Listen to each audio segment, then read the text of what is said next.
Voy a resumir en el tiempo que tengo algo en lo que llevo metido unos 30 años aproximadamente. Hoy en día el mindfulness es algo que está muy de moda, es algo que, bueno, pues que es muy conocido, sobre todo por los grandes descubrimientos de la medicina, que exploraremos algunos.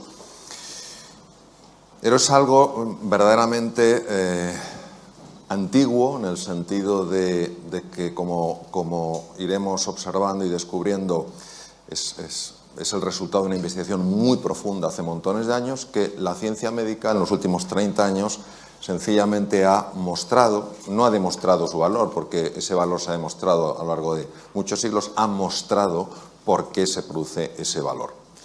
El doctor Benson fue mi primer maestro y fue el primer científico a nivel mundial que se interesó por el mindfulness. El Occidente rechazaba todo lo que es la meditación. El origen de la palabra mindfulness es del lenguaje Pali. Pali es el que hablaba Buda, aunque muchos escritos están en sánscrito, su lenguaje coloquial, igual que el de Cristo, era el arameo, el de Buda era el Pali. Pali es sati, y sati quiere decir estar en el presente para ver las cosas como realmente son, no como te parece que son, como realmente son. Por ejemplo, esta mesa, ¿verdad que la vemos como sólida? Esta mesa fundamentalmente es hueca, pero yo sé que la percibimos como sólida. ¿Por qué? Porque los átomos, para que os hagáis una idea de lo que es un átomo tendría, si hacemos una comparación, un átomo sería un balón de reglamento colocado en el centro de Londres, y la corteza, que fundamentalmente es un espacio vacío con algún electrón dando vueltas, sería todo Londres, una ciudad que tiene 50 kilómetros de diámetro. Entonces, es fundamentalmente hueco, pero en nuestra percepción lo vemos como sólido.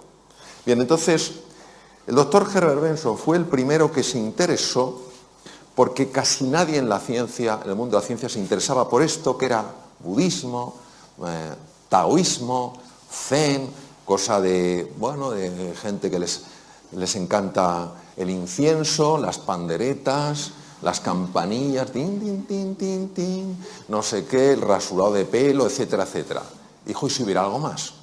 Y este hombre, ¿por qué le interesaba saber si había algo más? Porque él estaba muy preocupado con sus enfermos. Él, como cardiólogo muy reconocido en la Universidad de Harvard, se encontraba con el problema de que había muchas personas que tenían hipertensión arterial y que la medicación no era suficiente. De repente se enfadaban con alguien y se disparaba su tensión. Y claro, si te dispara mucho la tensión, ese es el problema que puedes tener. Que te rompe un vaso sanguíneo, en fin, un infarto, un ictus, lo que sea. Dijo, tiene que haber otro sistema. A ver, ¿qué pasa cuando uno se hace una pregunta e insiste en su pregunta? ¿Qué pensáis que pasa?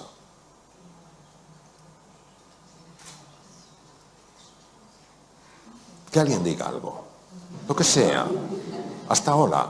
¿Qué pasa? Porque normalmente encuentras una respuesta, ¿no? Empiezas a buscar, preguntas, Teresa, ¿tú sabes la respuesta? Pues mira, Isabel lo sabe, José María lo sabe, no sé qué, vas buscando, ahora dice, oye, ¿qué tal? Bueno, entonces este hombre empezó a buscar y se hizo la siguiente pregunta. ¿Puede haber algo que no contemple la realidad médica, pero que pueda tener un impacto en la hipertensión arterial?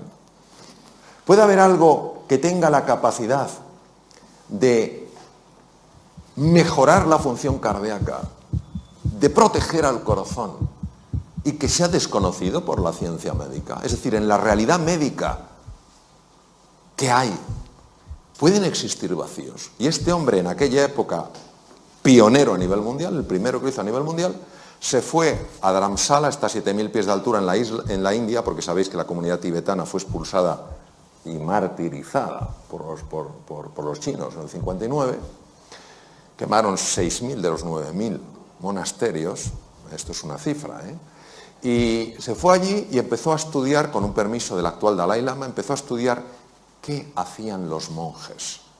Porque le habían llegado ideas, a través sobre todo de un libro, de que los monjes eran capaces de activar ese sistema del que hablabas tú, Santiago, que es el sistema que protege al organismo, el sistema parasimpático. Y yo me acuerdo,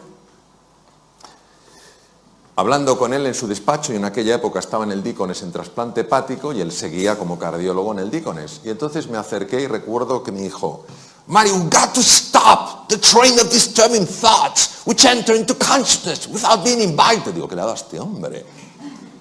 Tenemos que parar el tren de pensamientos perturbadores que entran sin nuestro permiso en la conciencia. Yo en aquel momento, un joven cirujano, interesado por estos temas, pero sorprendido, dije, ¿pero qué tendrán que ver los pensamientos en todo esto? Y él me dijo en su despacho, mira, yo entreno a los enfermos que van a cirugía cardíaca en esta metodología que aprendí en el Himalaya.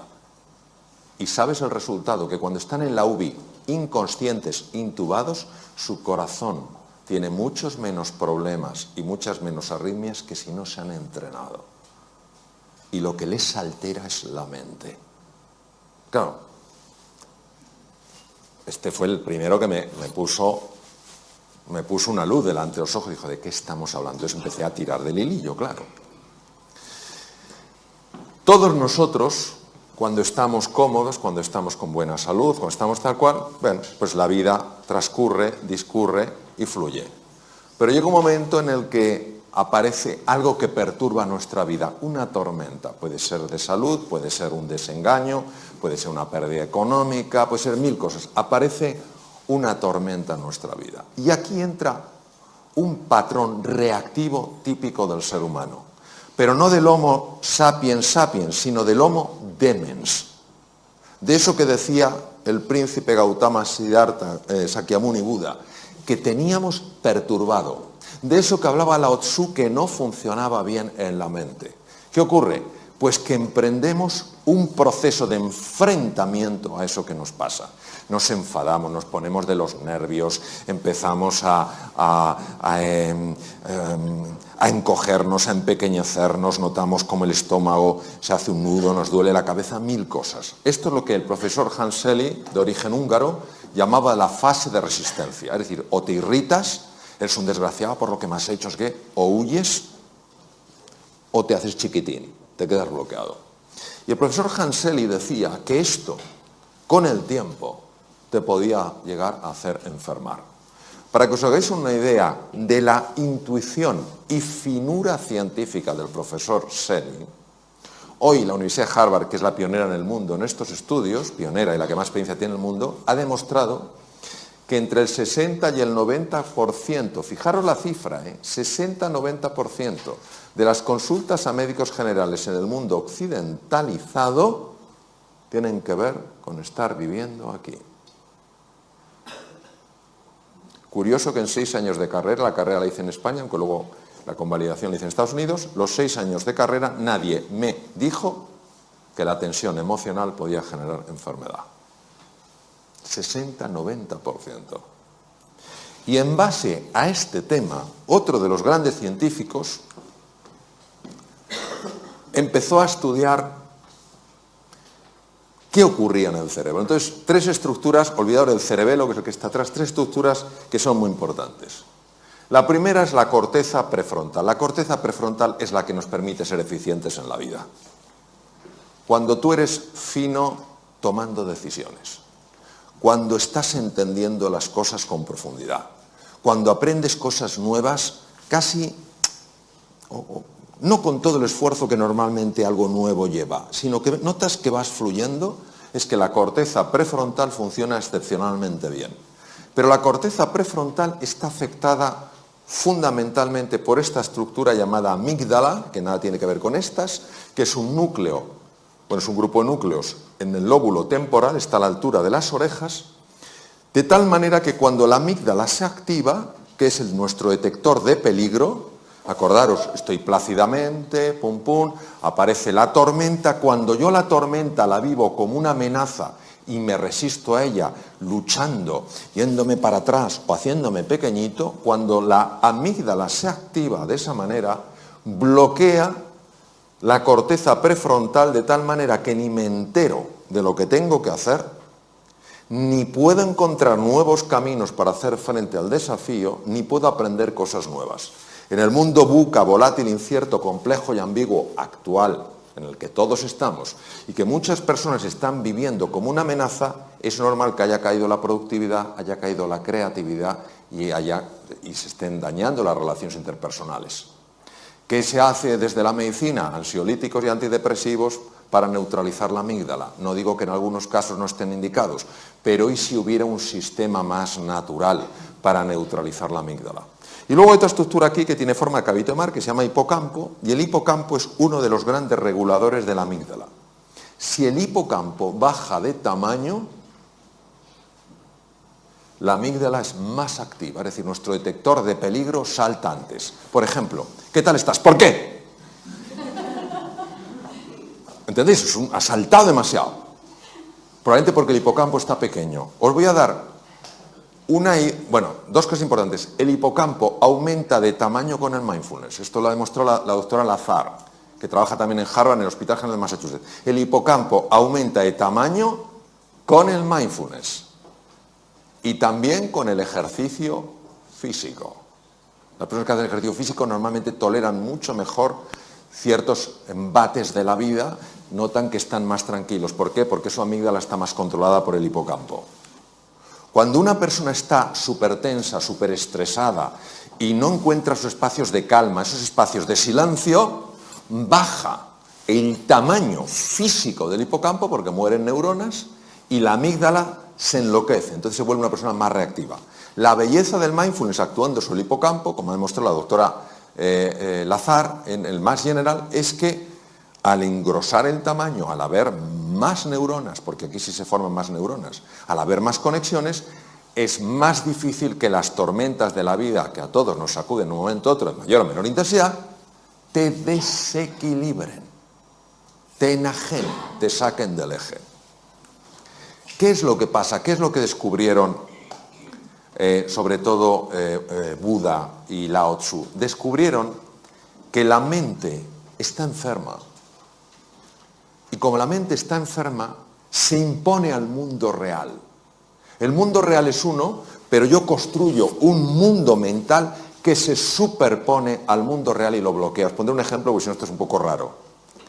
Hace 500 años el mundo ¿cómo era? ¿Plano o redondo? Alguien que es muy así dice, yo igual. No, igual. Vamos, ¿quién piensa en todas las salas que hay? Que levante la mano quien piense que hace 500 años el mundo era plano. Muy bien. Que levante la mano quien piensa que el mundo era redondo. Muy bien. Vamos a ver. Es que todos tenéis razón. El mundo era redondo, siempre lo ha sido. Desde hace 10.000 millones de años, la Tierra es redonda. No tiene forma de huevo. No es un plato, es redonda. Pero vivíamos como si fuera redonda. No, vivíamos como si fuera plana. El mundo real era redondo, el mundo mental era plano. ¿Cuál se impone? El mundo mental.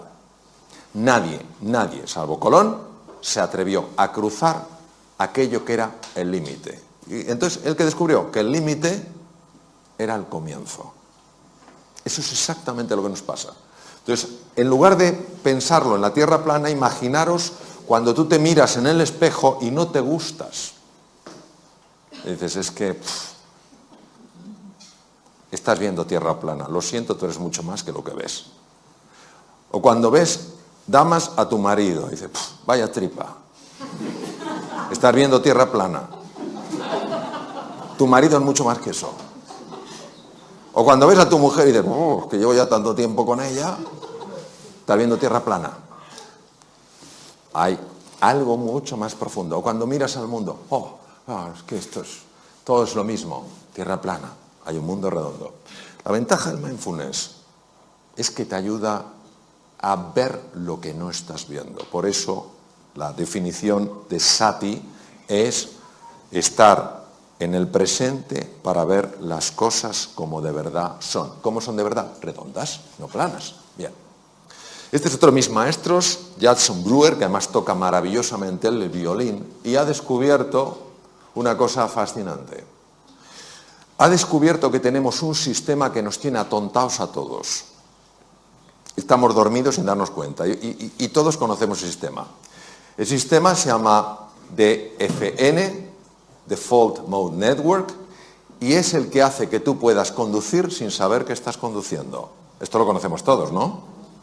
Pero dices, ¿será posible? O sea, estoy pensando en 1000 cosas y sin embargo, como que el coche va solo, ¿sí? Pues que sepamos que esto aumenta significativamente la posibilidad de tener un accidente. Significativamente. ¿Por qué? Porque ¿dónde no estás? En el presente. ¿Dónde estás?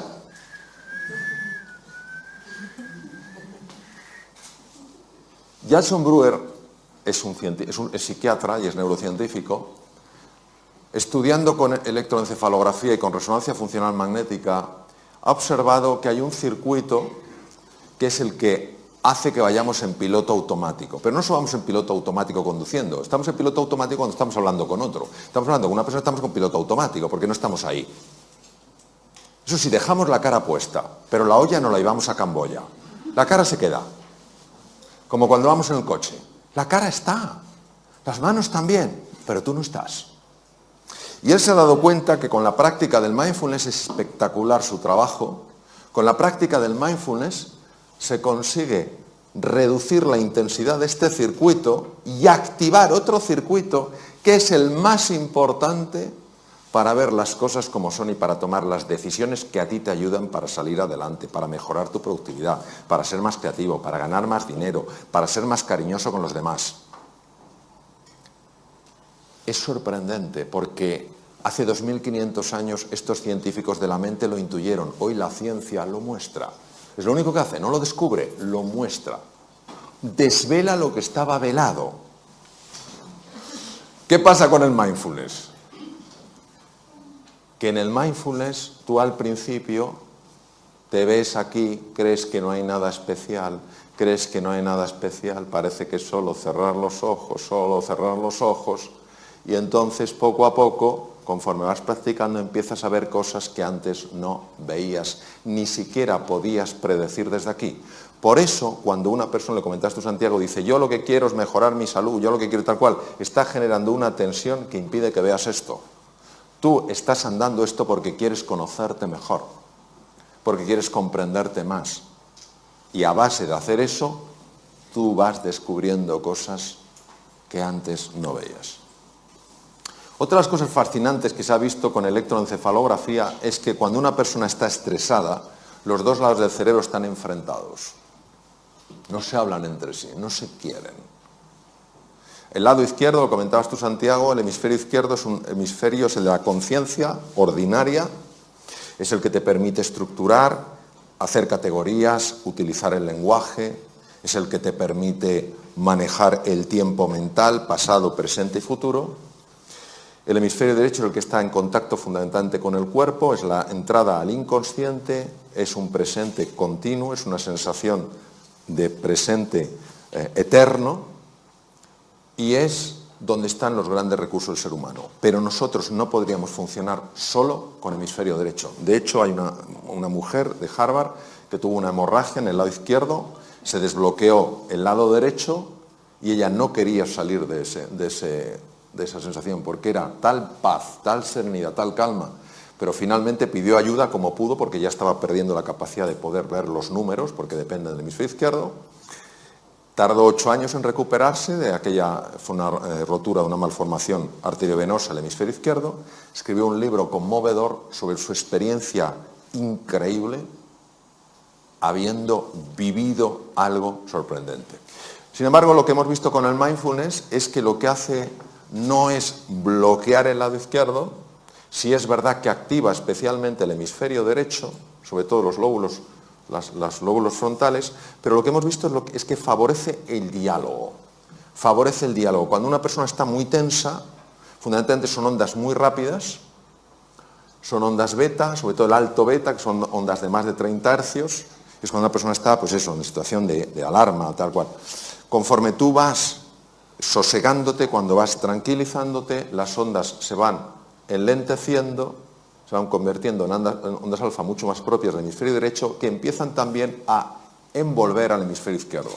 Se consigue pasar a un patrón, ondas teta, donde la creatividad se dispara, los fenómenos de sanación del cuerpo son mucho más intensos, tanto a nivel físico como mental.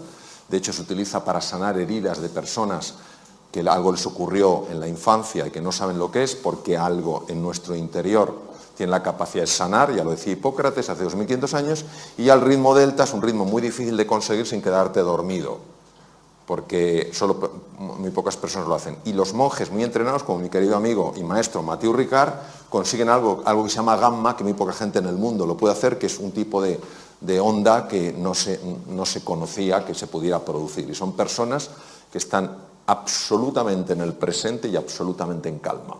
Y son personas que transmiten algo brutal. Bien.